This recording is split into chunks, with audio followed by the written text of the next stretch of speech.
That's right, Exiles. Chronic Painless here to officially declare that everyone's favorite skill, Blade Vortex, is all the way back. This build was absolutely popping off in Arch Nemesis League and crushed every last bit of content available. Now that the Uber Pinnacle bosses are here, I can't wait to run it back and take them all down. So let's get to it. The real meat of the guide will be in the POB linked in the description below, particularly the notes section, which will take you step by step through the process of gearing and leveling from Act 1 to the endgame bosses and beyond. In this video, I'm going to showcase some new gameplay footage while I highlight and explain some of the key differences from my Arch Nemesis League guide.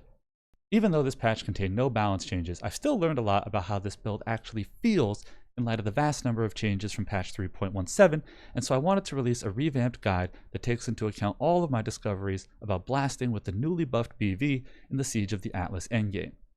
First off, I'm merging the two versions into a single build, one that starts Elementalist and eventually switches to Occultist.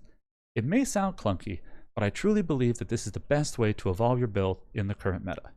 As I mentioned in my previous video, the Elementalist is better on low investment and the Occultist is better on high investment, and this difference is only exacerbated in the new patch. With the damage buffs from patch 3.17 and the effectiveness of cheap Eldritch Implicits, the Elementalist feels stronger for longer while you're stockpiling currency.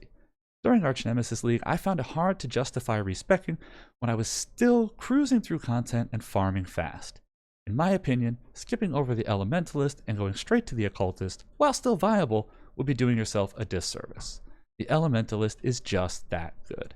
Of course, there is still a point of diminishing returns where the respec makes sense, but reaching that point will take considerably more investment than in previous patches, and you'll feel stronger while you're getting there. But I'm getting ahead of myself. Let's take it back to the campaign. One important change from the previous guide with respect to leveling is increased reliance on Orb of Storms in the early acts. The changes to this spell and the strength of the +1 Chain Lightning Mastery make it highly viable as a clearing and onslaught generation tool in Acts 2 through 5.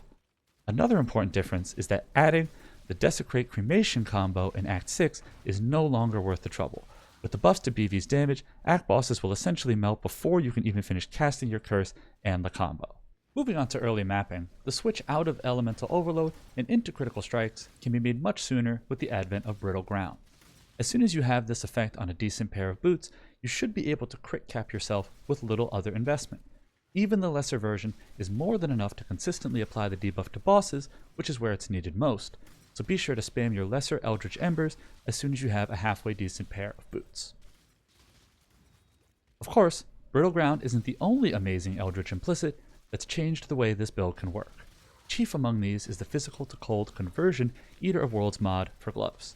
Achieving as close to 100% physical to cold conversion as possible is an essential aspect of the build, and having an alternative to sticking with the otherwise useless Rim Sorrows, being shackled to a specific Watcher's Eye mod, or relying on expensive synthesis base that can't even get another Eldritch Implicit is extremely beneficial. Combining this Eater of Worlds mod with the Searing Exarch's chance to unnerve on hit makes for an excellent pair of gloves. The last Eldritch Implicit mod that's definitely worth highlighting is Mana Reservation Efficiency on Helms. The build benefits greatly from additional auras, and this Implicit plus the new Ashes of the Stars Amulet enables a wide range of build options, including going in a much tankier direction. Speaking of which, perhaps the most radical change to my overall theory of the build is the possibility of tanking up on lower investment. I knew from Scourge League that it was possible to spend huge amounts of currency and wind up tankier, but I never thought I could get such palpable upgrades for so little. Adding Determination and Defiance banner to the build no longer requires multiple Enlightened supports thanks to the newly added sources of Mana Reservation Efficiency. And the new Eldritch Implicits make crafting powerful endgame viable gear that still has spell suppression on it much more reasonable. In the past, double influenced items were the only way to finish off a build, but getting spell suppression on these sorts of items meant getting extremely lucky or spending absurd amounts of currency on metacrafts or harvest rerolls. Now, Eldritch Implicits can be crafted on spell suppression gear or used to enable the new Eldritch Chaos Orbs for relatively cheap reforges. Determination, Defiance banner, and 100% spell suppression are no longer exclusive to mirror budget or ZDPS builds. Add these to your BV and you'll be face tanking like never before. The last thing that I wanted to briefly touch on in this video is the revitalized importance of stacking bonuses to your skill gem levels. BV's natural exponential scaling, combined with the increased damage numbers from patch 3.17, mean that the difference between a level 30 BV and a level 20 BV is bigger than it was before. While the level 20 BV is now doing 50% more damage than it was before the patch, a level 30 BV is doing close to 70% more damage than its pre-patch counterpart. So while focusing on stacking power charges used to be the best way to truly min-max this build, getting an extremely high level of Blade Vortex has surely taken over that mantle in light of the new numbers. Well, that does it for this video. Remember to refer to the POB linked below for the real step-by-step guide, and be sure to leave a comment or stop by the Twitch channel if you have any questions. I'll be streaming a lot at the beginning of the league and look forward to helping anyone who's struggling to blast with BV. There will be more updates to the guide as the league progresses, and I'll be keeping a particular eye on whether any of the new uniques or recombination mods turn out to be game changers. So long, Exiles, and as always, stay painless.